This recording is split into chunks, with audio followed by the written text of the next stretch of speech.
মানিক মিয়ায় ঐতিহাসিক জুলাই ঘোষণা আজ থাকছে মুক্তিযুদ্ধ সহ অতীতের গণতান্ত্রিক সংগ্রামের প্রেক্ষাপট।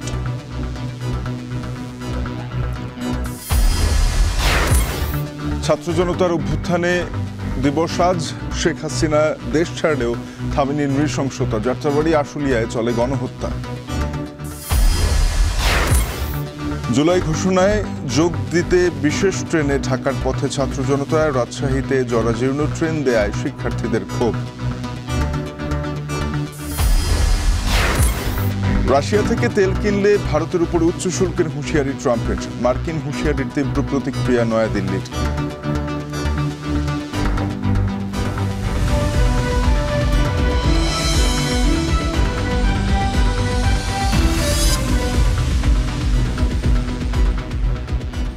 শুনছিলেন শিরোনাম। স্বাগত এখন বাণিজ্যে। আপনাদের সাথে আছি তানজিম শাফিন।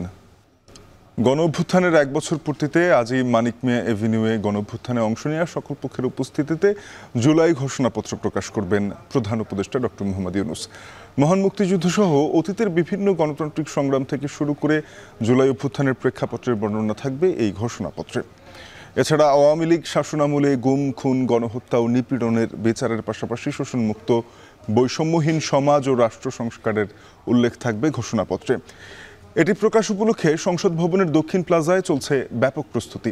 দিনব্যাপী সাংস্কৃতিক অনুষ্ঠান ও বিশেষ ড্রোন শো এর আয়োজন থাকছে। বেলা 11টায় সংসদ ভবনের দক্ষিণ প্লাজায় ঘোষণাপত্র প্রকাশ অনুষ্ঠান শুরু হবে কলরব ও সাইমুম শিল্পগোষ্ঠীর গানের মধ্য দিয়ে। অনুষ্ঠানের সবশেষ আয়োজন হিসেবে রাত 8টায় পরিবেশিত হবে আর্টসেলের গান। উল্লেখ্য, ছাত্র জনতার আন্দোলনে আওয়ামী লীগ সরকার পতনের পর গণ অভ্যুত্থানের একটি ঘোষণাপত্র প্রকাশের উদ্যোগ নেয় বৈষম্য বিরোধী ছাত্র আন্দোলন ও জাতীয় নাগরিক কমিটি। গেল বছরের শেষ দিন 31শে ডিসেম্বর ওই ঘোষণাপত্র প্রকাশের কর্মসূচি দেওয়া হয়। তখন ঐক্যের স্বার্থে অভ্যুত্থানের সব পক্ষকে একসঙ্গে নিয়ে ঘোষণাপত্র তৈরির আশ্বাস দেয় অন্তর্বর্তী সরকার।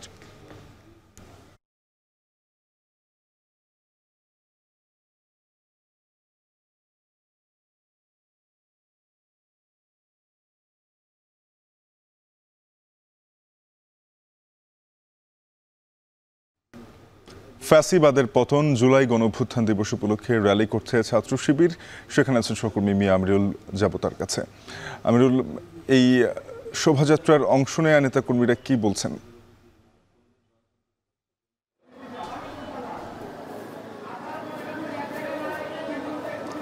শাফিন, আমি কিন্তু সকাল থেকে এখানে রয়েছি। যেমনটি লক্ষ্য করছেন যে শহীদ মিনার থেকে বাংলাদেশ ইসলামী ছাত্র শিবিরের যে নেতৃবৃন্দ যারা রয়েছেন এখানে কিন্তু উপস্থিত হয়েছেন। তারা যেটি বলছেন যে আজকে যেই বিগত 16 বছরের যে ফ্যাসিবাদী ব্যবস্থাপনা, সেই সাথে ফ্যাসিবাদী কাঠামোর মধ্য দিয়ে যে সরকার গঠিত হয়েছিল তৎকালীন আওয়ামী লীগ সরকার, তার কিন্তু আজকের তারিখেই পতন ঘটে।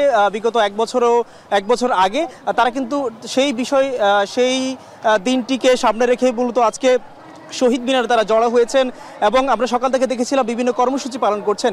শহীদ মিনারে মূলত আজকের যেই বিষয়টি আমরা লক্ষ্য করছি যে ইসলামী ছাত্র শিবিরের পক্ষ থেকে জুলাই জাগরণ নব উদ্যমে বিনির্মাণ বিষয়ক র্যালি তারা করছেন এবং র্যালি থেকে নেতৃবৃন্দ যেটি বলছেন যে বিগত ফ্যাসিবাদী আমলে যে মানুষের কণ্ঠ রোধ করে রাখা হয়েছিল এবং বিভিন্নভাবে মানুষকে আসলে তাদের যে চাওয়া পাওয়া কিংবা তাদের যেই নাগরিক হিসেবে রাষ্ট্রের প্রতি তাদের যে দায়বদ্ধতার বিষয়গুলো থাকে সেগুলো থেকে কিন্তু তাদেরকে বঞ্চিত করা হয়েছিল। তারা কিন্তু সেই বিষয়টি বলছেন এবং আপনি জেনে থাকবেন যে যেহেতু এটি ছাত্র সংগঠনের মধ্যে অন্যতম একটি বাংলাদেশের প্রেক্ষাপটে, এরই মধ্যে আমরা দেখেছিলাম বিভিন্নভাবে কিন্তু দমন নিপীড়নের শিকার হতে হয়েছে এই ছাত্র সংগঠনটিকে। তারা কিন্তু সেটি মূলত বারে বারে বলার চেষ্টা করছেন এবং জুলাই আন্দোলনে তাদের যে ভূমিকা এবং সেই সাথে জুলাইয়ের যে প্রেরণা তারা কিন্তু সেটি বলার চেষ্টা করছেন। একই সাথে আপনি জেনে থাকবেন যে জুলাইয়ে যেহেতু 1400-রও বেশি মানুষ তাদের জীবন ত্যাগ করেছে, সেই সাথে এখনো পর্যন্ত বেশ কয়েক হাজার মানুষ কিন্তু আহত অবস্থা রয়েছে। তারা কিন্তু আহতদের চিকিৎসার ব্যাপারটি তারা এই র্যালির মধ্য দিয়ে তারা কিন্তু উচ্চারিত করছে এবং আপনি হয়তোবা এখন যে বিষয়টি লক্ষ্য করছেন এখানটায় যে নেতৃবৃন্দ যারা রয়েছে বলা চলে কয়েক হাজার নেতৃবৃন্দের উপস্থিতি আমরা লক্ষ্য করছি এবং মিছিলটি যেহেতু কিছুক্ষণের মধ্যেই তা শুরু হতে যাচ্ছে বলা চলে, আমরা যেমনটি লক্ষ্য করছিলাম এখানটায় যে সংগঠনটির কেন্দ্রীয় নেতৃবৃন্দ রয়েছে তারা কিন্তু মিছিলের যে তাদের নিয়ম শৃঙ্খলের মধ্য দিয়ে যে সামনে এগিয়ে যাওয়ার বিষয়টি তারা কিন্তু সেটি তারা কিন্তু বলছেন। এবং আপনাকে যদি জানাই শাপিন, যে আজকের যে মিছিলটি এখান থেকে শুরু হয়েছে কেন্দ্রীয় শহীদ মিনার থেকে, সেটি কিন্তু টিএসসি হয়ে বিশ চত্বর হয়ে শাহবাগের দিকে তারা যাবে এবং শাহবাগের দিকে যাওয়ার পরবর্তী আপনি হয়তোবা জানেন যে আজকে বিকেল নাগাদ যেহেতু প্রধান উপদেষ্টা জুলাই ঘোষণাপত্র তিনি পাঠ করবেন, তো জুলাই ঘোষণাপত্রের মধ্য দিয়ে আসলে মানুষের যে আশা আকাঙ্ক্ষা, সেই সাথে চাওয়া পাওয়া এবং এই যে নতুন বাংলাদেশ বিনির্মাণের যে অভিপ্রায়, সেই সাথে বৈষম্যহীন রাষ্ট্র গঠনের যে বিষয়গুলো থাকে, তারা কিন্তু এই র্যালির মধ্য দিয়ে তাদের যে স্লোগান, তাদের যে বিভিন্ন ধরনের তারা গানের মধ্য দিয়ে তারা কিন্তু সেই বিষয়গুলো তুলে ধরছেন। এবং এখান থেকে নেতৃবৃন্দ যেটি বলছেন যে আগামীতে যেন কোনো ধরনের ফ্যাসিবাদ বাংলাদেশে জন্ম না নেয়, যাতে করে মানুষের যে মৌলিক অধিকারগুলো রয়েছে, মানুষের কথা বলার অধিকার, সেই সাথে মানুষের যে রাজনৈতিক অধিকার থেকে শুরু করে সব ধরনের অধিকার যেন কোনোভাবেই ক্ষুণ্ণ করা না হয়, তারা কিন্তু সেই ধরনের একটি ব্যবস্থাপনার কথা তারা আজকে তাদের কণ্ঠে ভেসে আসছে। আজকের যেহেতু গণঅভ্যুত্থান পরবর্তী যেহেতু আজকের একটি বছর হতে চললো, সেই উদযাপনের সময়টা কিন্তু তাদের কণ্ঠে আমরা সেই ধরনের বিষয় শুনতে পাচ্ছি। এবং র্যালিটি ইতিমধ্যে কিন্তু শুরু হয়ে গেছে, সামনে এগোবে যতক্ষণ পর্যন্ত আমরা কিন্তু সেখানটায় রয়েছে। শাপিন, আমার কাছে এই ছিল র্যালি থেকে এখনকার সর্বশেষ। কেন্দ্রীয় শহীদ মিনার থেকে যুক্ত হয়েছিলেন সহকর্মী মিয়া আমিরুল, জানাচ্ছিলেন ইসলামী ছাত্র শিবিরের আজকের দিনের আনন্দ র্যালির আয়োজন নিয়ে বিস্তারিত। এদিকে জুলাই অভ্যুত্থান দিবস উপলক্ষে দেশব্যাপী চলছে র্যালি, আলোচনা সভা সহ নানা আয়োজন। এ নিয়ে আরও জানাতে চট্টগ্রামের থেকে যুক্ত হবেন আমাদের সহকর্মীরা, রংপুর থেকে যুক্ত হবেন। তবে তার আগে যাব রাজশাহীতে। এই মুহূর্তে আমাদের সঙ্গে রাজশাহী বিশ্ববিদ্যালয় থেকে যুক্ত আছেন সহকর্মী মারুফ হাসান। মারুফ, জানাবেন যে রাবি শিক্ষার্থীরা আজকের দিনে কি কি আয়োজন রেখেছে, রাজশাহীবাসী নগরীতে কি ধরনের আয়োজন করেছে গণ অভ্যুত্থান বর্ষপূর্তিতে? শাবিন, আমার পিছনে দেখতে পাচ্ছেন যে এখানে রাজশাহী বিশ্ববিদ্যালয়ের শিক্ষক শিক্ষার্থীরা 2024-এর যে গণ অভ্যুত্থান ছিল, যেমন এখানে উপস্থিতি ছিল বিশ্ববিদ্যালয়ের প্যারিস্টরা, ঠিক আজকেও এমনই একটা পরিবেশ কিন্তু এখানে বিরাজ করছে। আমরা দেখতে পাচ্ছি যে 24-এর যে জুলাই বিপ্লবকে কেন্দ্র করে 1 বছর পূর্তি হয়েছে, সেই 1 বছর পূর্তি বার্ষিকী উপলক্ষে আজকে কিন্তু বিশ্ববিদ্যালয়ের যে প্রশাসন তার পক্ষ থেকে 5 দিনব্যাপী যে অনুষ্ঠান কর্মসূচির আয়োজন করা হয়েছে, তারই ধারাবাহিকতায় আজকে 5ম দিনে ছাত্র জনতার যে বিজয় র্যালি, সেই বিজয় র্যালিটি কিন্তু বের হয়েছে। এখানে দেখতে পাচ্ছেন যে বিশ্ববিদ্যালয়ের বিভিন্ন হল থেকে শিক্ষার্থীরা এখানে উপস্থিত হয়েছেন। পাশাপাশি এখানে বিশ্ববিদ্যালয়ের যে শেখ রাসেল স্কুল রয়েছে এবং কলেজ রয়েছে, সেগুলো থেকেও কিন্তু শিক্ষার্থীরা এখানে উপস্থিত আছেন। জুলাই অভ্যুত্থানের সময় নারী শিক্ষার্থীদের যে অংশগ্রহণ ছিল, সেটি কিন্তু দেখার মতো ছিল। রাজশাহী বিশ্ববিদ্যালয়ে নারীরা কিন্তু প্রথম রাতে এইখানে জানান দেয় যে তারা কোটার বিরুদ্ধে যে তাদের জাগ্রত, সেটি কিন্তু তুলে ধরেন। এবং তারপরেই দেখা যাচ্ছে যে বিশ্ববিদ্যালয়ে বিপুল পরিমাণ শিক্ষার্থীরা এই বড় আন্দোলন গড়ে তোলে। সেই আন্দোলন কিন্তু 1 বছর পূর্তি হয়েছে, যার জন্য এই পূর্তিটাকে বিশ্ববিদ্যালয় পুরো পরিবার আজকে কিন্তু সেই দিনটা উদযাপন উপলক্ষে আজকে এই বিজয় র্যালির আয়োজন করা হয়েছে। দেখতে পাচ্ছেন যে শিক্ষার্থীরা পতাকা, বাংলাদেশের জাতীয় পতাকা এবং বিভিন্ন ব্যানার ফেস্টুন নিয়ে কিন্তু এখানে উপস্থিত আছেন। তারা এখানে বিভিন্ন সময় স্লোগান দিচ্ছেন যে দেশকে গড়তে হলে এই জুলাই অভ্যুত্থানকে আমাদের স্মরণ করে রাখতে হবে এবং সামনে দিনগুলো যত চ্যালেঞ্জিং হোক না কেন, আমাদেরকে এগুলো ঐক্যবদ্ধভাবে সামনে আরও এগিয়ে যেতে হবে।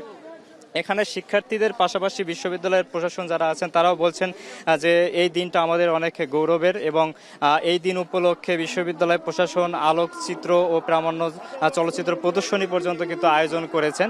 প্রতিটি হল থেকে হলের যে প্রভোস্ট এবং হলের যারা কর্মকর্তা কর্মচারী আছেন, তারাও কিন্তু এই র্যালিতে অংশগ্রহণ করেছে। পাশাপাশি বিশাল একটি আনন্দপূর্ণ র্যালি এখন বিশ্ববিদ্যালয়ে যে প্রধান ফটকগুলো আছে, সেই প্রধান যে সড়কগুলো আছে, সেই সড়কগুলো প্রদক্ষিণ করছেন। আপনারা দেখতেই পাচ্ছেন শিক্ষার্থীদের অংশগ্রহণ সহ এখানে বিশ্ববিদ্যালয়ের আপামা জনসাধারণ সবাই কিন্তু আজকের এই বিজয় র্যালিতে অংশগ্রহণ করেছে, যা বিশ্ববিদ্যালয়ের জন্য একটা বড় একটা গৌরবের অংশ হিসেবে তুলে ধরছেন এখানে যারা আয়োজক রয়েছেন তারা।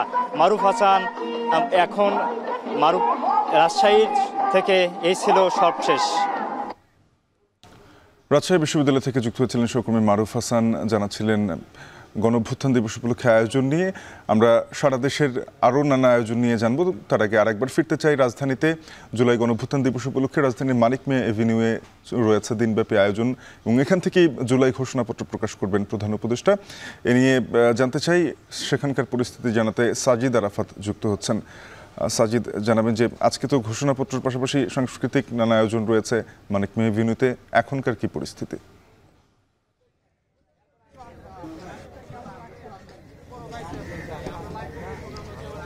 শাফিন, বছর ঘুরে আবারও 5 আগস্ট এসেছে এবং এই জুলাই পুনর্জাগরণ অর্থাৎ জুলাইয়ের যে বর্ষপূর্তি সেটিকে উদযাপন করার জন্য নানা ধরনের কিন্তু আয়োজন নেওয়া হয়েছে।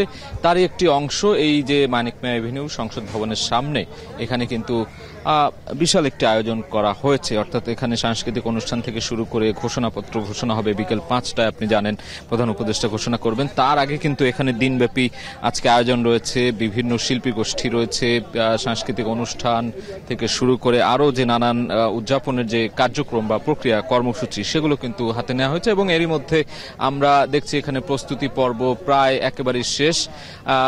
মঞ্চ প্রস্তুত করে রাখা হয়েছে, চারপাশে এখানে যেখানে দাঁড়াবে সেই জায়গাগুলো কিন্তু পরিচ্ছন্ন করে রাখা হয়েছে এবং এরই মধ্যে আমরা দেখছি যে বিভিন্ন বয়সী মানুষ এখানে আসতে শুরু করেছে। যদিও বেলা 11টায় শুরু হওয়ার কথা রয়েছে আনুষ্ঠানিকভাবে, কিন্তু তার আগেই দেখছি আমরা যে যারা এই যে আন্দোলনের সঙ্গে যুক্ত ছিল বা এই যে 5 আগস্ট পরবর্তীতে যে উদযাপনের যে কার্যক্রম সেটিতে যুক্ত হওয়ার জন্য কিন্তু গণমানুষের এরই মধ্যে আমরা দেখছি যে আসতে শুরু করেছে, ঢল নেমেছে। বিভিন্ন বয়সী মানুষ, একদম দেখছি আমরা ছোট বড় পরিবারের সব সদস্যরা নিয়েই কিন্তু একটা উৎসব মুখর একটা পরিবেশ কিন্তু এই মুহূর্তে বিরাজ করছে এখানে। আজকে আপনি জানেন যে সরকারি ছুটির দিন, এই দিনটিকে কিন্তু সরকারি ছুটি হিসেবেও ঘোষণা করা হয়েছে। এর পরিপ্রেক্ষিতেই কিন্তু আমরা দেখছি যে সব মানুষ কিন্তু এখানে আসতে শুরু করেছে এবং 11টা নাগাদ শুরু হবে। এরই মধ্যে আমরা দেখছি যে আশেপাশে বেশ সাজ রব, জাতীয় পতাকা মাথায়, জাতীয় পতাকা হাতে কিন্তু অনেকেই এখানে আসতে শুরু করেছেন এবং গণমাধ্যম কর্মীরাও আসছেন। আমরা দেখছি যে এটিকে কাভার করার জন্য ব্যাপক একটি এখানে ব্যবস্থাপনা নেওয়া হয়েছে এবং তারই অংশ হিসেবে আমরা দেখছি এখানে একটি ড্রোন শো রয়েছে। সন্ধ্যাবেলায় ড্রোন শো আয়োজন করা হচ্ছে, সেটির মাধ্যমে এই যে উদযাপন সেই উদযাপন কিন্তু করা হবে। এবং আমরা যেটি জানি যে জুলাইয়ের যে আন্দোলনের দিনলিপিগুলো সেগুলো যাতে মানুষ মনে রাখে, সেগুলো যাতে মানুষের মধ্যে সেই চেতনা জাগ্রত থাকে, তারই অংশ হিসেবে কিন্তু আমরা দেখছি যে এই 1 বছর পরে এসে আজকের যে দিনটি নতুন বাংলাদেশ বা নতুন বন্দোবস্তের কথা বলা হচ্ছে, সেটিকে উদযাপন করার জন্য কিন্তু মানুষের মধ্যে একটা আগ্রহ, উদ্দীপনা, উচ্ছ্বাস আমরা কিন্তু দেখতে পাচ্ছি। এবং নিশ্চয়ই এখানে অনেকে এসেছেন, এরই মধ্যে আসতে শুরু করেছেন। অনেকে বলছেন যে বেলা গড়ানোর সাথে সাথে কিন্তু বিভিন্ন শ্রেণী পেশা, নানা বয়সের মানুষ এখানে আসবেন, এখানে যুক্ত হবেন, এখানকার যে আনুষ্ঠানিকতা রয়েছে, কালচারাল অনুষ্ঠান সেটিতে যোগ দেবেন এবং এই যে ফ্যাসিবাদ মুক্ত একটি বাংলাদেশ গড়ার যে প্রত্যয়, সেটি কিন্তু আমরা গেল বছর জুলাই আমরা যেই মনোভাব দেখেছি, যে স্পিরিট দেখেছি, যে চেতনা দেখেছি, সেটিকে ধরে রাখার যে চেষ্টা বা প্রত্যাশা, সেটি আমরা এখানকার মানুষের মধ্যে দেখছি এবং একে ঘিরেই কিন্তু মানুষের মধ্যে একটা উদ্দীপনা কাজ করছে। এবং আরেকটি বিষয় জানেন যে জুলাই ঘোষণাপত্র একটি বহুল কাঙ্ক্ষিত যে জিনিস, যে বিষয়টির জন্য দাবি দেওয়া করে আসছে অনেকদিন ধরেই এই অন্তর্বর্তী সরকার, তার প্রায় বছর খানেক পেরিয়ে পূর্ণ করতে যাচ্ছে। ঠিক এই সময়ে এসে আমরা দেখছি যে সেই কাঙ্ক্ষিত জুলাই ঘোষণাপত্র আজকে সেটি ঘোষণা দেওয়া হবে বলে সরকারের পক্ষ থেকে আনুষ্ঠানিকভাবে জানানো হয়েছে। সেটি বিকাল 5টায় এই জাতীয় সংসদ ভবনের সামনে থেকে দেয়া হবে সেই ঘোষণাপত্র এবং এটির জন্য কিন্তু অধীর আগ্রহে অপেক্ষা করছেন দেশবাসী। তারা ভাবছেন যে এর মধ্য দিয়ে হয়তোবা নতুন কোনো দিক নির্দেশনা আসবে, নতুন কোনো বার্তা আসবে, সেই বিষয়গুলোর জন্যই কিন্তু মানুষ আসলে অপেক্ষা করছেন। এবং এই যে এখানকার আয়োজনের কথা বলছি, জুলাই পুনর্জাগরণ, সেখানে সাইমুম শিল্পী গোষ্ঠী, কলরব শিল্পী গোষ্ঠী থেকে শুরু করে বিভিন্ন ব্যান্ড সঙ্গীতের আয়োজন করা হয়েছে। বিভিন্ন শিল্পীরা এখানে গান গাইবেন এবং বিভিন্ন সাংস্কৃতিক অনুষ্ঠান থাকবে এই পুরো আয়োজন জুড়ে দিনব্যাপী। সেখানে আমরা এই মুহূর্তে দেখছি যে বেলা 11টায় শুরু হওয়ার কথা থাকলেও এরই মধ্যে কিন্তু আনুষ্ঠানিকতার শুরু হওয়ার আগেই মানুষের এখানে আসার যে ঢল সেটি আমরা দেখতে পাচ্ছি এবং মানুষের মধ্যে উচ্ছ্বাস উদ্দীপনা কাজ করছে। এই জুলাই পুনর্জাগরণ অর্থাৎ জুলাইয়ের যে বিজয় এসেছিল 2024-এর 5 আগস্ট, সেটির বর্ষপূর্তিতে মানুষ বেশ উৎফুল্ল এবং এই নতুন বাংলাদেশ গড়ার প্রত্যাশা নিয়ে আজকের যে আয়োজন সেখান থেকে হয়তোবা নতুন কোনো বার্তা নিয়ে তারা আগামী দিনের নতুন বাংলাদেশ, নতুন রাজনৈতিক বন্দোবস্ত যে বিষয়গুলোর কথা বলা হয় সেটির পথে আরও এক ধাপ আরো নতুন করে এগিয়ে যাবে এমন প্রত্যাশা কিন্তু করছেন এখানকার মানুষ। তো আমরা এই যে শুধু ঢাকায় নয়, রাজধানীতে নয়, এই জুলাই পুনর্জাগরণ অর্থাৎ জুলাইয়ের যে বর্ষপূর্তি আয়োজন সেটি সারা বাংলাদেশে হচ্ছে, বিভিন্ন বিভাগীয় শহরে, জেলা শহরে হচ্ছে। আমরা এই মুহূর্তে আমাদের সহকর্মী চট্টগ্রামে রয়েছেন। আমরা চট্টগ্রামের পরিস্থিতি, সেখানকার যে উদযাপন কর্মসূচি রয়েছে সেই কর্মসূচির খবর জানতে চাই চট্টগ্রামে। চট্টগ্রামের এই মুহূর্তে আমি রয়েছি বহদ্দারহাট মোড়ে এবং গত বছরের আজকের এই দিনে হাজারো ছাত্র জনতার রক্তের বিনিময়ে যে স্বৈরাচারের পতন হয়েছিল তার বর্ষপূর্তি আজ, এবং সেই দিনটিতে শহীদদের প্রতি যে দায়বদ্ধতা, যেই স্বপ্ন শহীদরা দেখেছিলেন, যেই স্বপ্নে শহীদরা জীবন দিয়েছিলেন, সেই স্বপ্ন বাস্তবায়নে কিন্তু আবারও আজকে রাজপথে নেমে এসেছেন ছাত্র জনতা। এবং আমি যে জায়গাটিতে রয়েছে সেখান থেকে মূলত বাংলাদেশ ইসলামী ছাত্র শিবির চট্টগ্রাম মহানগর শাখার উদ্যোগে একটি র্যালির আয়োজন করা হবে এবং সেই র্যালির মধ্য দিয়ে জুলাইয়ের শহীদদের প্রতি তাদের যে দায়বদ্ধতা, জুলাই শহীদদের রক্তের প্রতি তাদের যে দায়বদ্ধতা সেটি তারা প্রকাশ করবেন এবং একই সাথে যেই স্বপ্ন নিয়ে তারা জীবন দিয়েছিলেন, হাজারো ছাত্র জনতা গেল 1 বছর আগে রাজপথে নেমে এসেছিলেন মৃত্যু ভয় উপেক্ষা করে, সেই স্বপ্নকে বাস্তবায়নের রূপ দিতে এবং সেই দাবিতেও কিন্তু তারা আজকে এই র্যালি করবেন এবং এই র্যালির মাধ্যমে তারা একটি বার্তা দিতে চান। সেটি হলো যে জুলাইয়ের যে স্বপ্ন, সেই স্বপ্ন কখনোই বৃথা যেতে পারে না, সেই স্বপ্ন তারা যে কোনো মূল্যে বাস্তবায়ন করবেন ছাত্র জনতাকে হাতে নিয়ে, সেই বার্তাটি কিন্তু এখানে তারা দিতে চান। 10:30টার দিকে এখান থেকে সেই র্যালিটি শুরু হবে এবং ইসলামী ছাত্র শিবিরের পাশাপাশি অন্যান্য যে ছাত্র সংগঠন, রাজনৈতিক সংগঠনগুলো রয়েছে, সেই সাথে প্রশাসনের উদ্যোগেও কিন্তু নানান কর্মসূচি আয়োজিত হচ্ছে আজকে দিনব্যাপী। আমরা দেখেছি দিনের শুরুতেই চট্টগ্রামের যারা শহীদ ছিলেন তেমন 2 জন শহীদের কবর জিয়ারতের মধ্য দিয়ে এবং দোয়া মাহফিলের মধ্য দিয়ে কিন্তু আজকে দিনের কার্যক্রম শুরু করেছে চট্টগ্রাম জেলা প্রশাসন বিভাগীয় কমিশনার অর্থাৎ প্রশাসনের কর্মকর্তারা। সেখানে আমরা দেখেছি জেলা প্রশাসন বিভাগীয় কমিশনারের পাশাপাশি বিভিন্ন বাহিনীর সদস্যরা, ঊর্ধ্বতন কর্মকর্তারা ছিলেন। সাধারণ মানুষও কিন্তু ফুল দিয়ে শ্রদ্ধা নিবেদন করেছেন এবং দোয়া করেছেন। তারা বলেছেন যে ছাত্র জনতার যেই প্রত্যয়, যেই স্বপ্ন নিয়ে তারা জীবন দিয়েছিলেন, সেই স্বপ্ন বাস্তবায়নে সরকার সবসময় সচেষ্ট এবং সরকার শহীদ সহ জুলাই যোদ্ধা যারা রয়েছেন তাদের সাথে রয়েছে বলে জেলা প্রশাসক কিন্তু জানিয়েছেন। তবে হতাশার খবরও তাদের মাঝে রয়েছে বা হতাশার ক্ষোভও তাদের মধ্যে রয়েছে। তারা বলছেন যে 1 বছর হয়ে গিয়েছে কিন্তু এখন পর্যন্ত দৃশ্যমান কোনো বিচার, যে জুলাই হত্যাকাণ্ড হয়েছে সেই হত্যাকাণ্ডের দৃশ্যমান কোনো বিচার কিন্তু এখন পর্যন্ত তারা দেখতে পাননি। সেই ক্ষোভ তাদের মধ্যে রয়েছে এবং তারা প্রত্যাশা করছেন বর্ষপূর্তিতে আজকে আবারও যেভাবে ছাত্র জনতা রাজপথে এসে জুলাইয়ের শহীদদের প্রতি একাত্মতা পোষণ করছেন, জুলাইয়ের গণ অভ্যুত্থানের প্রতি শ্রদ্ধা নিবেদন করছেন, জুলাইয়ের স্বপ্নকে বাস্তবায়নের জন্য আবারও তারা যেভাবে এগিয়ে যাওয়ার স্বপ্ন বা সম্ভাবনা দেখাচ্ছেন, সেই বিষয়টিকে আমলে নিয়ে প্রশাসনের পক্ষ থেকে আরও তৎপরতা এবং আরও উদ্যোগী হয়ে জুলাইয়ের যে হত্যাকাণ্ডের বিচার, সেই বিচারগুলো কিন্তু তারা করবেন বলেই কিন্তু তারা প্রত্যাশা করছেন এবং সেই প্রত্যাশা থেকেই এই যে মিছিলটি চট্টগ্রামের বহদ্দারহাট থেকে শুরু হয়ে মোড়ে গিয়ে 2 নম্বর গেট মোড়ে গিয়ে শেষ হবে এবং এর পাশাপাশি আমরা সার্কিট হাউসেও কিন্তু নানান অনুষ্ঠান রয়েছে। সেখানে যারা শহীদ হয়েছেন, যারা আহত হয়েছেন তাদের পরিবারের সাথে প্রশাসনের মত বিনিময় এবং তাদেরকে শ্রদ্ধা নিবেদনের পাশাপাশি বিভিন্ন মসজিদে দোয়া মাহফিলের আয়োজন করা হয়েছে ইসলামিক ফাউন্ডেশনের পক্ষ থেকে এবং জোহরের পরে কিন্তু বিজয় মিছিলও বের করবে বিভিন্ন ছাত্র জনতা আন্দোলনের মোড়। তো চট্টগ্রাম থেকে এই ছিল আমার কাছে আজকে জুলাইয়ের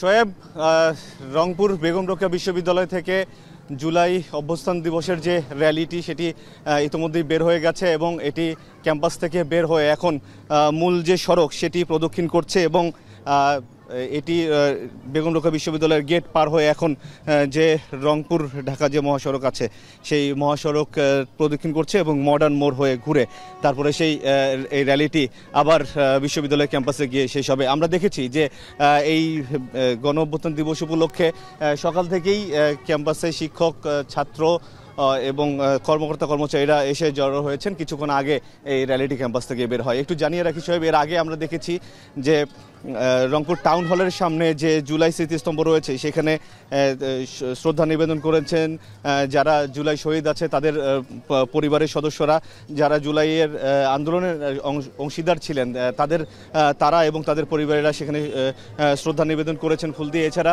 বিভাগীয় কমিশনার সহ জেলা প্রশাসন সহ সমস্ত প্রশাসনের কর্মকর্তারা আসলে এখানে শ্রদ্ধা নিবেদন করেছিলেন। আমরা দেখেছি এর আগে সেখানে শুধুমাত্র যে প্রশাসন তাই না, বিভিন্ন ধরনের সরকারি বেসরকারি সংগঠনের যারা কর্মী আছেন তারা সেই র্যালিতে অংশগ্রহণ করেছিলেন। আমরা এই মুহূর্তে দেখতে পাচ্ছি যে বিশ্ববিদ্যালয়ের তরফ থেকে যে আয়োজনটি করা হয়েছে জুলাই এই অভ্যুত্থান দিবসের, সেই এই র্যালিটি এখন ধীরে ধীরে এগিয়ে চলছে এবং বিভিন্ন বিভাগ থেকে আলাদাভাবেও তারা ব্যানার নিয়ে তাদের বিভিন্ন বিভাগের যে শিক্ষার্থীরা রয়েছে তারা এই র্যালিতে অংশ নিচ্ছেন এবং বেশ বড় রকমের একটা র্যালি আমরা লক্ষ্য করছি এবং এতে যেমন বাদ্যযন্ত্রের ব্যান্ড পার্টি আছে তেমনি ঘোড়ার গাড়িতেও শোভা পাচ্ছে এই র্যালি সৌন্দর্য। এবং শিক্ষার্থীরা বলছে যে যে উদ্দেশ্য নিয়ে এই জুলাই অভ্যুত্থান ঘটেছিল সেটি যদিও এখনও পুরোপুরি অর্জিত হয়নি, তবে এই জুলাইয়ের যে আন্দোলন সেটির উদ্দেশ্য বাস্তবায়নের জন্য তারা শেষ পর্যন্ত লড়াই করে যাবে এবং তাদের যে আকাঙ্ক্ষা যে একদম জুলাইয়ের যে উদ্দেশ্য সেটি বাস্তবে রূপ নেবে। তো এখন এই র্যালিটি চলছে যেটি মডার্ন মোড় হয়ে ঘুরে আবার ক্যাম্পাসে ফিরবে এবং তারপরে বিভিন্ন ধরনের অনুষ্ঠান রয়েছে আজকে দিনব্যাপী, যেমন এর পরে বিকেলবেলা এখানে রয়েছে দোয়া মাহফিল এবং সন্ধ্যায় সাংস্কৃতিক অনুষ্ঠান রয়েছে।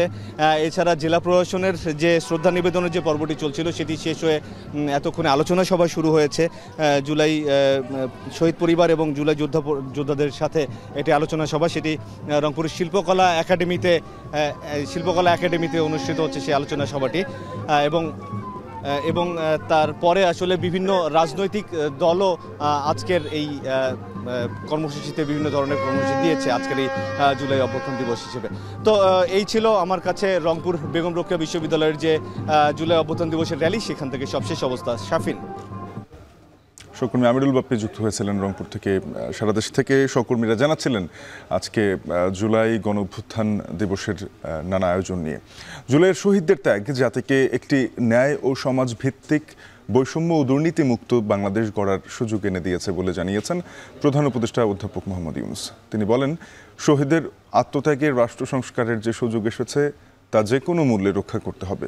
5 আগস্ট জুলাই গণ অভ্যুত্থান দিবস উপলক্ষে এক বাণীতে প্রধান উপদেষ্টা বলেন, পতিত স্বৈরাচার ও তার স্বার্থলোভী গোষ্ঠী এখনও দেশকে ব্যর্থ করার ষড়যন্ত্রে লিপ্ত। দলমত নির্বিশেষে সবাইকে ঐক্যবদ্ধভাবে এই ষড়যন্ত্র মোকাবিলা করার আহ্বান জানান তিনি। জানান, একটি টেকসই রাজনৈতিক সমাধানের পাশাপাশি শান্তিপূর্ণ, অবাধ ও নিরপেক্ষ নির্বাচনের মাধ্যমে জনগণের কাছে রাষ্ট্রের সকল ক্ষমতা ফিরিয়ে দিতে অন্তর্বর্তী সরকার অঙ্গীকারবদ্ধ। বাণীতে স্বৈরাচার মুক্ত বাংলাদেশ গড়ে তোলার আহ্বান জানান অন্তর্বর্তী সরকার প্রধান। বাণীতে জুলাই আগস্ট গণ অভ্যুত্থানে শহীদদের স্মরণ করেন অধ্যাপক ইউনূস। বলেন, জুলাই গণহত্যার বিচারের কার্যক্রম দ্রুত গতিতে এগিয়ে যাচ্ছে।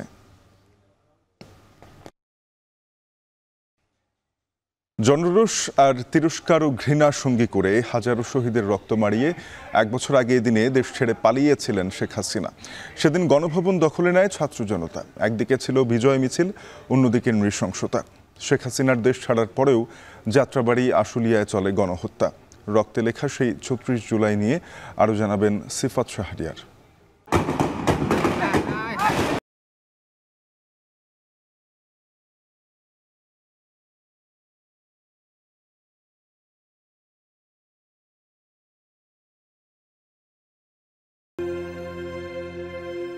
মাথায় গুলি করে মারছে ভাই, কে বলে শুনি একটা ভাই, আরো 3 জন স্পট ডেড ভাই, এই নিতে 4 জন। ভাইয়ের লাশের সুরতহাল বাদ দিয়ে বুলেটে বিদীর্ণ বুক নিয়ে কাটাতার তাজা রক্ত, দমবন্ধ টিয়ার গ্যাস মারিয়ে গণভবনের কয়েক গজে যখন মুক্তিকামীরা, সূর্য তখন মগজে। গণভবনের দরজা খোলা,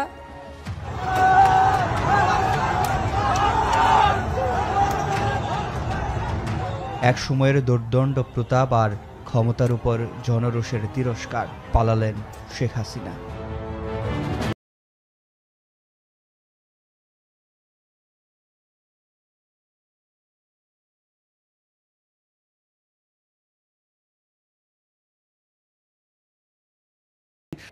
She has actually already left the country.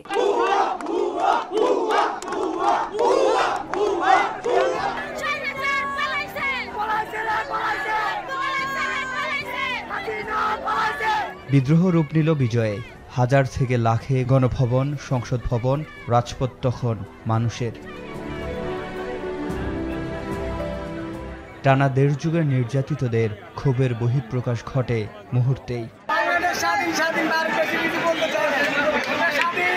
অনেক দিন যাবত থেকে যে আন্দোলন, যে সংগ্রাম চলছিল, তারপরে এক দফার যে দাবি, সেটি সবশেষ আদায় হলো এবং সাধারণ যে মানুষ রয়েছে, সর্বস্তরের মানুষ, তারা এখানে এসে যুক্ত হয়েছে। আর 71-এ মুক্তিযুদ্ধ করতে পারি নাই, 2024 সালে মুক্তিযুদ্ধের বিজয় হওয়ার পরে যে আনন্দটা, সেই আনন্দটা পাচ্ছি। আমরা যেটি দেখছি, সাধারণ যে মানুষ, ছাত্র জনতা সকলে এসে এই গণভবনে এবং এই যে ভেতরে প্রবেশ করছে। অনেকদিন ধরে গণভবনের সামনে দিয়ে হাঁটার অধিকার হারিয়ে ফেলেছিলাম, এখন দেখলাম যে তুমি আমার অধিকারকে গলায় চেপে ধরেছো।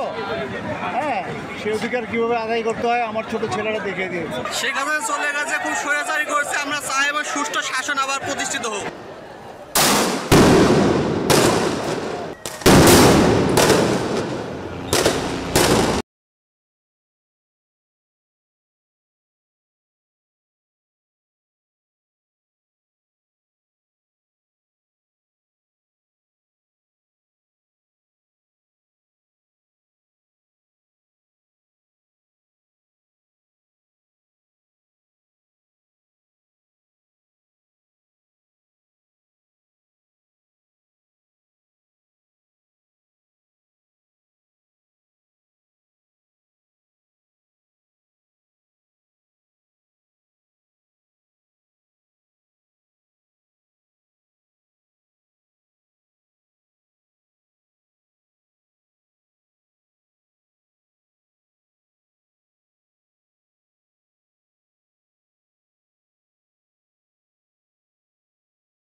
অন্য প্রান্ত সাভার আশুলিয়ায় রাত পর্যন্ত শুধু গুলিবর্ষণ আর হত্যাই হয়নি, 6 জনের লাশ পুড়িয়ে দেওয়ার মতো নৃশংসতার সাক্ষী হয় দেশ।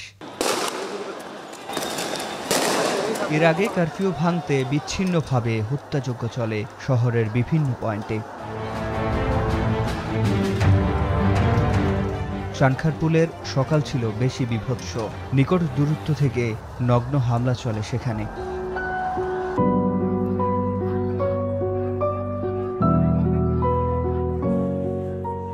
এমন তাজা রক্ত, মগজ দিয়ে আজন্ম পঙ্গুত্ব বরণ করে নিয়ে ক্ষমতা মারিয়ে যে বিজয়, সেটিই তো জুলাই। 36 জুলাই।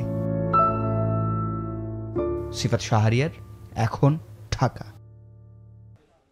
জুলাই গণঅভ্যুত্থান উপলক্ষে জুলাই ঘোষণাপত্র পাঠ অনুষ্ঠানে যোগ দিতে জুলাই যোদ্ধাদের নিয়ে ঢাকায় আসবে 8 জোড়া বিশেষ ট্রেন। চট্টগ্রামে জুলাই ঘোষণা শুনতে ভোর হতেই স্টেশনে আসতে থাকে ছাত্র জনতা। সকালে 7:15 ছাত্র জনতাকে নিয়ে চট্টগ্রাম স্টেশন ছেড়ে যায় 16 বগির বিশেষ ট্রেনটি, যেটি পথে আরও 6টি স্টেশন থামবে। এ সময় দেরিতে হলেও জুলাই ঘোষণা বড় প্রাপ্তির বলে জানান ছাত্র জনতা। ট্রেনটি বেলা 1টার দিকে ঢাকায় পৌঁছানোর কথা রয়েছে। এদিকে রংপুর থেকে ছাত্র জনতাকে নিয়ে বিশেষ ট্রেনটি সোমবার রাত 11:30টার দিকে রওনা দেয়। ট্রেনটি সকাল 8:30টার দিকে ঢাকায় পৌঁছায়। অন্যদিকে সিলেটে ভোর 5টায় রওনা দেয় জুলাই যোদ্ধাদের বহন করা বিশেষ ট্রেনটি, যা বেলায় 1টায় পৌঁছাবে। তবে রাজশাহীতে রেল বিভাগের বরাদ্দ করা বিশেষ ট্রেনটি যাত্রা উপযোগী নয় দাবি করে রাজশাহী রেল স্টেশনের 1 নম্বর প্ল্যাটফর্মে রেলপথে অবস্থান নিয়ে বিক্ষোভ করে জুলাই যোদ্ধারা। পরে সকাল 8টায় বিশেষ ট্রেনটি ঢাকার উদ্দেশ্যে ছেড়ে যায়। এরপরও কিছু সংখ্যক শিক্ষার্থী ঢাকাগামী সিল্ক সিটি এক্সপ্রেস ট্রেনটি আটকে রাখে। পরে রেল কর্তৃপক্ষের আশ্বাসে সেটি 8টা 15 মিনিটে ছাড়ে। এতে স্বাভাবিক হয় রাজশাহীর সাথে সারা দেশের ট্রেন চলাচল। বিশেষ ট্রেনের কারণে দেখা যাচ্ছে আমরা যারা জুলাই যোদ্ধারা একে অপরের সাথে অনেকদিন ধরে আমরা ডিসকানেক্টেড, আমরা আজকে আমাদের একটা রিইউনিয়ন হয়ে যাচ্ছে। নেক্সট জেনারেশন এটা দেখে যাতে এটা বুঝতে পারে যে জুলাইতে একটা আন্দোলন হয়েছিল, ফ্যাসিস্ট সরকারদের পতন ঘটেছিল এই আন্দোলনের মাধ্যমে। কাপ্তাই হ্রদের পানি বৃদ্ধি পাওয়ায় বাঁধের 16টি গেট খুলে দেওয়া হয়েছে। টানা বৃষ্টিতে পানির স্তর বিপদ সীমায় পৌঁছে যাওয়ায় মধ্যরাতে গেটগুলো খুলে দেওয়া হয়। বিষয় বিস্তারিত জানাতে রাঙামাটির কাপ্তাই থেকে যুক্ত হয়েছেন সহকর্মী জিয়াউর রহমান জুয়েল। মধ্যরাতে কাপ্তাই বাঁধের গেট খুলে দেওয়া এবং পানি বৃদ্ধির বিষয়ে আমাদেরকে জানাবেন সবশেষ।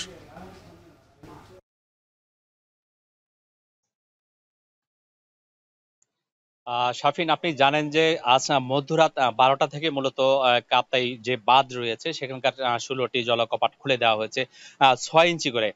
মূলত এই 6 ইঞ্চি খুলে দেওয়ায় 9000 কিউসেক প্রতি সেকেন্ডে পানি আসলে নিষ্কাশন হচ্ছে যে কর্ণফুলী নদীতে, যেটি আসলে চট্টগ্রামের বঙ্গোপসাগরের সঙ্গে যুক্ত রয়েছে। একটুখানি বলে রাখি, গত 28শে জুলাই থেকে মূলত রাঙামাটিতে যে পানির যে কাপ্তাই হ্রদের পানির যে উচ্চতা সেটি বাড়তে শুরু করে এবং সর্বশেষ গত রবিবার রাত সন্ধ্যা 6টা পর্যন্ত আসলে সেটি 107 ফুট উচ্চতায় পৌঁছায় এবং এরপরে বিপদ সীমার কাছাকাছি। আপনি জানেন যে রাঙ্গামাটি যে কাপ্তাই হ্রদের উচ্চতা 109 ফুট এবং সমুদ্রপৃষ্ঠ থেকে সেটি 108 ফুট হলে বিপদ সীমা হিসেবে ধরে নেওয়া হয় এবং এরপরেই মূলত পানি ছেড়ে দেওয়ার ব্যবস্থা নিয়ে থাকেন বাঁধ কর্তৃপক্ষ। সেই হিসেবে রোববার সন্ধ্যা 6টায় মূলত যখন 107 ফুট পানি পৌঁছে তারপরে ওনারা পানি ছেড়ে দেওয়ার একটি প্রস্তুতির কথা জানিয়েছেন। গতকাল মূলত বিকাল 3টা নাগাদ সেটি পানি ছেড়ে দেওয়ার কথা ছিল, কিন্তু আবার গতি যখন কিছুটা কমে আসায় তার মধ্যেই আবার কিছুটা সময় পরিবর্তনের কথা তারা বলছিলেন এবং আজ সকাল 10টা নাগাদ ছাড়ার কথা তারা ঘোষণা দেন একটি বিজ্ঞপ্তির মাধ্যমে। কিন্তু রাতে যখন আবার পানির গতি বেড়ে যায়, রাত 12টা 5 মিনিটে মূলত তারা 16টি জলকপাট খুলে দিয়ে সেই 6 ইঞ্চি করে পানির যে নির্গমনের ব্যবস্থা সেটি করেছেন। আমার পিছনে দেখতে পাচ্ছেন সেই পানির নির্গমনটি আসলে চলছে। আমি একটুখানি বলে রাখি যে রাঙ্গামাটি যে কাপ্তাই যে জলবিদ্যুৎ কেন্দ্র, এখানে মূলত 5টি ইউনিট রয়েছে যেটি প্রতি সেকেন্ডে 222 মেগাওয়াট বিদ্যুৎ উৎপাদন করছে এবং এই কাপ্তাই হ্রদের এই পানি দিয়েই মূলত সেই বিদ্যুতের উৎপাদনের ব্যবস্থাটুকু হয়ে থাকে। আপনি জানেন যে সেই 5টি ইউনিটে 32,000 কিউসেক পানি প্রতি সেকেন্ডে আসলে নির্গত হচ্ছে কর্ণফুলী নদীতে। সেই সঙ্গে এখানে যে আবার 16টি জলকপাট খুলে দেওয়া হচ্ছে সেখানে আসলে 9000 কিউসেক পানি বেরিয়ে যাচ্ছে প্রতি সেকেন্ডে। সব মিলিয়ে 41,000 কিউসেক পানি প্রতি সেকেন্ডে বেরিয়ে যাচ্ছে। এর মধ্যে যদি পানির উচ্চতা আবার বৃদ্ধি পায়, আবারও এর উচ্চতা বাড়ানো হবে 16টি জলকপাটের এবং সেটি আসলে চলতেই থাকবে। রাঙ্গামাটির কাপ্তাই হ্রদের বাঁধ থেকে এই ছিল আমার কাছে সবশেষ। শাফিন। রাঙ্গামাটির কাপ্তাই থেকে যুক্ত হয়েছিলেন জিয়াউর রহমান জুয়েল। কুমিল্লায় পাটের সংকটে গেল 6 বছরে বন্ধ হয়েছে পাটজাত পণ্য উৎপাদনকারী 6টি কারখানা। এসব কারখানা বন্ধে একদিকে শ্রমিকরা যেমন হারাচ্ছেন কর্মসংস্থান, একই সাথে আরও রপ্তানি আয় কমছে। ব্যবসায়ী নেতারা বলছেন সংকট সমাধান সহ কারখানার উৎপাদনে গতি আনতে দরকার পর্যাপ্ত পাটের যোগান। কারখানা কর্তৃপক্ষ বলছে আর্থিক সংকট কাটিয়ে বন্ধ কারখানাগুলোতে উৎপাদনে ফিরে আসতে এগিয়ে আসতে হবে সরকারকে। মাসুদ আলমের প্রতিবেদন। যন্ত্রের গতি আর কারিগরের দক্ষতায় পাট তৈরি হচ্ছে বাহারি পণ্যের। সুতা, ব্যাগ, জুতা সহ উৎপাদিত এসব পণ্য দেশের চাহিদা মিটিয়ে রপ্তানি হয় ইউরোপ, আমেরিকা, চীন ও ভারতে। তবে পাটের কাঁচামাল সংকটে ঢুকছে কুমিল্লার কারখানাগুলো। উৎপাদন নেমেছে অর্ধেকে। আছে দক্ষ শ্রমিক ও আর্থিক সংকটও। বৈদেশিক মুদ্রা আয়ে ভূমিকা রাখা কুমিল্লার এসব কারখানায় সংকট সমাধান সহ গতি আনতে দরকার পর্যাপ্ত পাটের যোগান। পাটের সংকট, পাটের দাম বেশি না, পর্যাপ্ত পাট পাচ্ছিলাম না আগে, তখন অর্ডার ছিল কিন্তু পাট না পাওয়ার কারণে সামরিক বন্ধ ছিল আর কি। বহির্বিশ্বের বাজারে পাটের উৎপাদিত পণ্যের দাম কম হওয়ায় লোকসানে ব্যবসায়ীরা। তাই আর্থিক সংকট এড়াতে উৎপাদন বন্ধে বাধ্য হচ্ছেন তারা। হচ্ছে এখন পাট শিল্পর সাথে যারা জড়িত, যারা পাটের বিভিন্ন পণ্য রপ্তানি করেন, তারা দক্ষ কারিগর এবং পাটের স্বল্পতা প্রাপ্য স্বল্পতার কারণে এবং দাম অনেক বেশি হওয়ার কারণে তারা অনেক পণ্য বাংলাদেশ থেকে রপ্তানি করতে পারছেন না। এর সাথে জড়িত হয়েছে বিদেশে পণ্যের দাম কম। এখন আমার কস্টিংয়ের সাথে যদি আমার সেলের প্রফিট না থাকে তাহলে আমি কীভাবে উৎপাদন করব।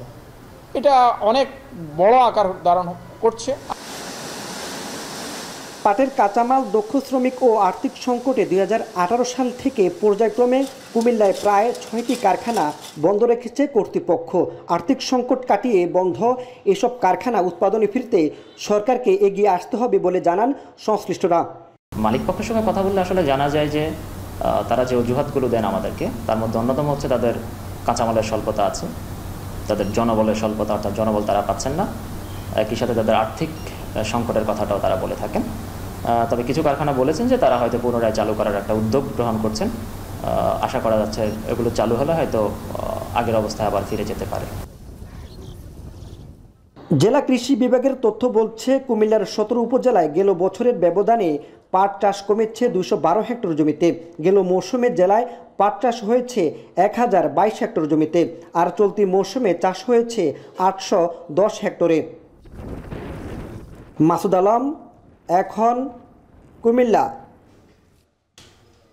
এবার দেশের বাইরের খবর। রাশিয়া থেকে তেল কেনা অব্যাহত রাখলে ভারতের উপরে আরও উচ্চ হারে শুল্ক বসানোর হুঁশিয়ারি দিলেন মার্কিন প্রেসিডেন্ট ডোনাল্ড ট্রাম্প।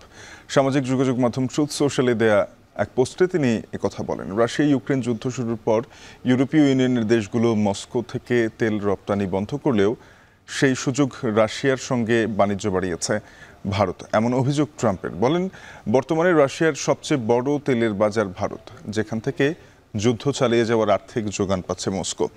অবশ্য যুক্তরাষ্ট্রের এই হুঁশিয়ারির তীব্র প্রতিক্রিয়াও জানিয়েছে নয়াদিল্লি। এক বিবৃতিতে ভারতের পররাষ্ট্রমন্ত্রীর মুখপাত্র রণধীর জয়সওয়াল জানান, যুদ্ধ শুরুর আগে রাশিয়া থেকে তেল কেনার বিষয়ে উৎসাহ দিয়েছিল যুক্তরাষ্ট্র, এখন তার উল্টো গান গাইছে। একই সঙ্গে দেশটির উপর 25% শুল্ক আরোপ করায় যুক্তরাষ্ট্রের সমালোচনাও করেন তিনি। যুক্তরাষ্ট্রে পর্যটক ও ব্যবসায়িক ভিসার আবেদনে লাগতে পারে $15,000 বা 18 লাখ টাকার বন্ড। মঙ্গলবার এক বিবৃতিতে মার্কিন পররাষ্ট্র মন্ত্রণালয় বিষয়টি জানায়। আগামী 1 বছরের মধ্যে এই পরীক্ষামূলক প্রকল্প চালু করতে যাচ্ছে দেশটি, যার আওতায় থাকবে কয়েকটি দেশের আবেদনকারী। ভিসার নির্দিষ্ট সময় পার হওয়ার পর আবেদনকারী যুক্তরাষ্ট্রে অবস্থান করলে এই বন্ডে পুরো অর্থ কিংবা আংশিক অর্থ বাজেয়াপ্ত করা হবে। মূলত ভিসা আবেদনে লাগাম টানতেই ট্রাম্প প্রশাসনের এই উদ্যোগ। এই প্রকল্প পুরোপুরি চালু হলে স্বল্প আয়ের অনেকের যুক্তরাষ্ট্র ভ্রমণ কঠিন হয়ে পড়বে বলে মনে করছেন বিশ্লেষকরা।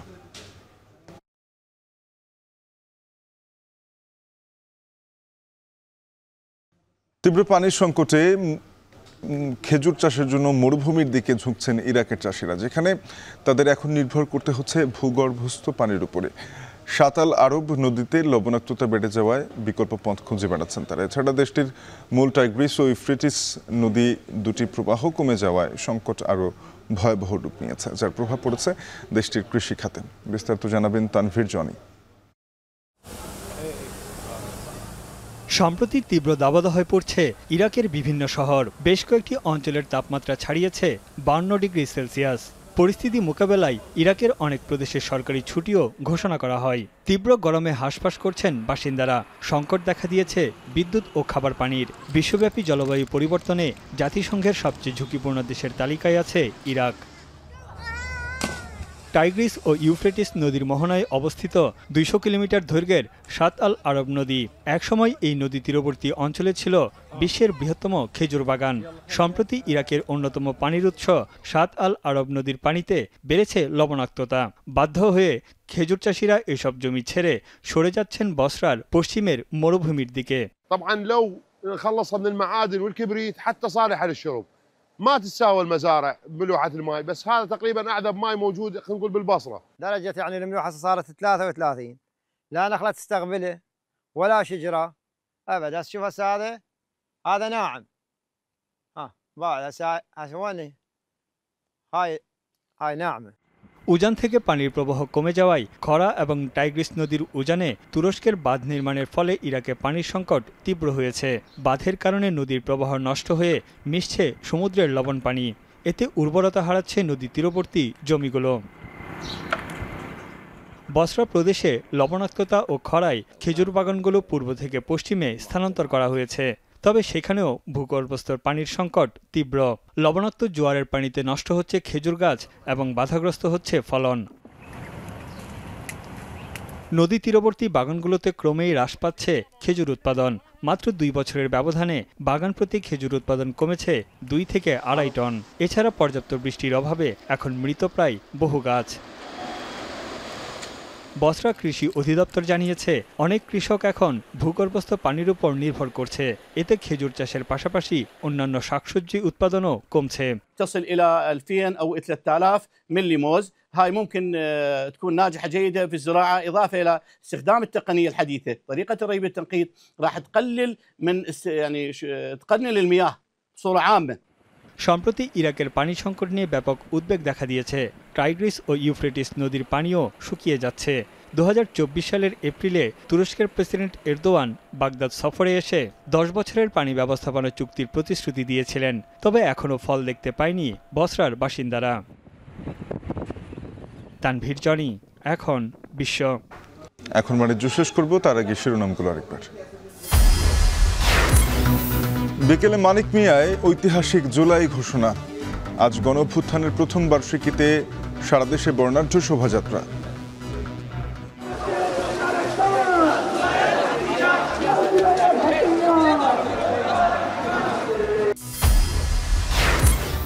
ছাত্র জনতার গণঅভ্যুত্থান দিবস আজ। শেখ হাসিনা দেশ ছাড়লেও থামেনি নৃশংসতা। যাত্রাবাড়ি আশুলিয়ায় চলে গণহত্যা। জুলাই ঘোষণায় যোগ দিতে বিশেষ ট্রেন ঢাকার পথে ছাত্র জনতা। রাজশাহীতে জরাজীর্ণ ট্রেন দেয় শিক্ষার্থীদের ক্ষোভ। রাশিয়া থেকে তেল কিনলে ভারতের উপরে উচ্চ শুল্কের হুঁশিয়ারি ট্রাম্পের। মার্কিন হুঁশিয়ারির তীব্র প্রতিক্রিয়া নয়াদিল্লির।